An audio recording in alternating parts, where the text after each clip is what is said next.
itself seemed to hold its breath. For weeks, the world had been saturated with the somber hues of mourning, the black borders on newspapers, the silent crowds lining the streets of London.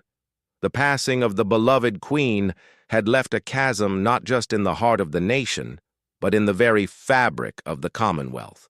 Her face, a constant for over 70 years, was gone from the coins, the stamps, the collective consciousness. Now, a new chapter was poised to begin, and all eyes were turning to Windsor. Inside the opulent surroundings of Clarence House, the transition was far from ceremonial. It was deeply personal. For Catherine, the Princess of Wales, the weight of the past weeks was a physical presence in the room. She stood by the tall window, watching the London skyline blur into a wash of gray. And the grief for her grandmother-in-law, a woman who had been a steady guiding star in her own life for over a decade, was a raw, fresh wound. She remembered the Queen's twinkling eyes, her quiet words of encouragement, the way she had made her feel not like an outsider marrying into a dynasty, but like a cherished granddaughter. But there was no time to be lost in the luxury of private sorrow. The world was waiting, and duty, that word the Queen herself had lived by, was calling. William found her there, his footsteps soft on the antique rug. He didn't say anything at first. He simply came to stand behind her, his hands resting gently on her shoulders, his chin brushing against the top of her head.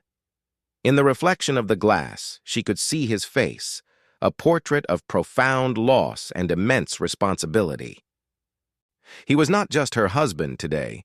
He was the Prince of Wales, the heir to the throne, a man who had just said a private, heartbreaking goodbye to his beloved Gan. He had been her rock, the stoic figure walking behind the coffin. But here, in the privacy of their home, the mask slipped. He was simply a grandson, grappling with an irreplaceable loss. "The cars will be here soon," he murmured, his voice a low rumble. "Are you all right?" Catherine turned to face him, placing a hand on his cheek. The question was absurd. Neither of them was all right. But she understood what he was asking. Was she ready for what came next? She gave a small, resolute nod. "We do it for her," she said, her voice soft but firm. "We do it for all of them." This wasn't just another royal engagement. This was their debut. In their first official walkabout as king and queen, not in the formality of a coronation, but in the immediate, raw aftermath of a monarch's death. It was a test of their connection with the people, a moment that would define the tone of a new Carolean era. The destination was Windsor, the Queen's beloved home, where tens of thousands had gathered, their grief a tangible force that pressed against the ancient walls. As their car made its way out of London, the landscape began to change. The city gave way to the familiar rolling green of the home counties. Inside the vehicle, a profound silence reigned, broken only by the soft purr of the engine. There were no aides to brief them, no last-minute reminders. There was only the two of them, drawing strength from each other.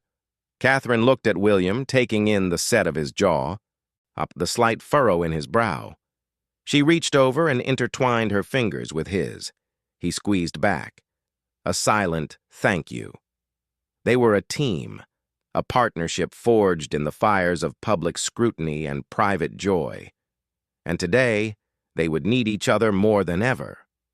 As the car approached the long walk, the sheer scale of the public mourning became startlingly clear.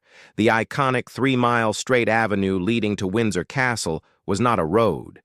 It was a river of people.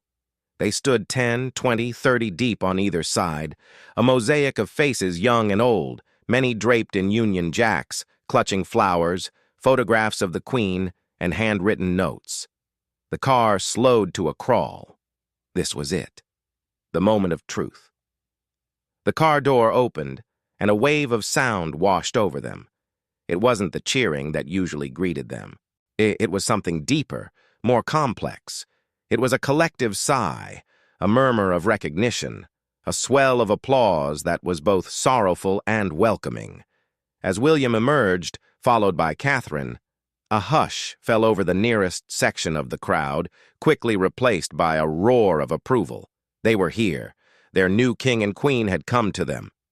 For a second, they both stood still, taking it in. The castle, golden and majestic in the afternoon light, rose behind them. Before them lay a sea of humanity. William, dressed in a dark suit and black tie, looked every inch the sovereign, his bearing straight, his expression one of solemn attentiveness. But it was Catherine who seemed to capture the collective imagination in that first, breathtaking instant. She wore a tailored black coat dress and a piece of understated elegance that was both respectful and strikingly modern. But it wasn't the dress that held the crowd spellbound. It was her face. It was open, vulnerable, her eyes shimmering with an empathy that needed no words. She wasn't just performing a duty. She was sharing a moment of collective grief. She placed a gentle hand on William's arm, a gesture of support, and together they stepped forward into the embrace of the crowd. The walkabout was unlike any other. It was an emotional marathon. They moved slowly, deliberately, understanding that this was not a time for quick handshakes and fleeting smiles. This was a time for connection. William moved with a quiet dignity, his hand extended not for a grip but for a clasp. He stopped to speak to an elderly woman in a wheelchair, her eyes red-rimmed. He leaned in, his head bowed to hear her trembling words as she told him how she had seen his grandmother crowned. He listened, truly listened, his face a mask of respectful attention. When she finished, he simply said, "Thank you. She would have been so touched you came." It was a small, perfect moment, a transference of loyalty from the old sovereign to the new. Catherine, a few steps away, was creating her own quiet magic. Her approach was more maternal, more instinctively comforting. A little girl, no more than 6, was holding a drawing of the Queen, a crayon portrait with a glittering crown. Catherine saw her and immediately knelt down on the damp ground, bringing herself to the child's level. She didn't reach for the drawing at first. She looked into the little girl's shy eyes and said softly, "That's a beautiful picture. Did you draw that for the Queen?" The little girl nodded, her lip trembling. Catherine gently took the drawing, her gloved fingers tracing the lines. "She would have loved it," she said, her voice full of warmth. "It's so bright and full of love. Would you like me to make sure she gets it?" The girl's face broke into a watery smile, and she nodded again. Catherine's eyes glistened, and she reached out to gently touch the child's cheek. The photograph of that moment, the future queen kneeling in the mud to comfort a child, became one of the defining images of the day.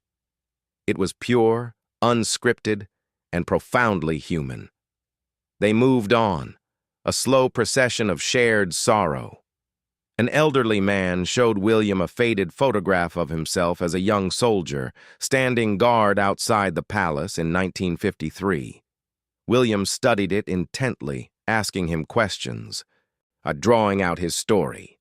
The man, puffed up with pride and emotion, stood a little taller. He had told his story to his king. Catherine met a group of teenage girls, their faces streaked with tears. She didn't offer platitudes. She simply took their hands, one by one, and listened as they tried to articulate a grief for a woman they had never met, a symbol of stability in their changing world. "It feels like losing a grandmother, doesn't it?" Catherine said, and the girls nodded, finding solace in her perfect understanding of their feelings. Throughout it all, William and Catherine moved as one. They would glance at each other across the crowd, a look that communicated 1,000 words. "Are you okay?" "I'm fine." "Keep going." They were a pillar of strength for each other, their partnership on public display. But there was a moment when William, having finished a particularly emotional conversation, looked slightly overwhelmed. Catherine, sensing it from 10 feet away, subtly glided to his side, her hand finding his lower back for a brief second. It was a tiny gesture of support, unseen by most but a clear signal of their unbreakable bond.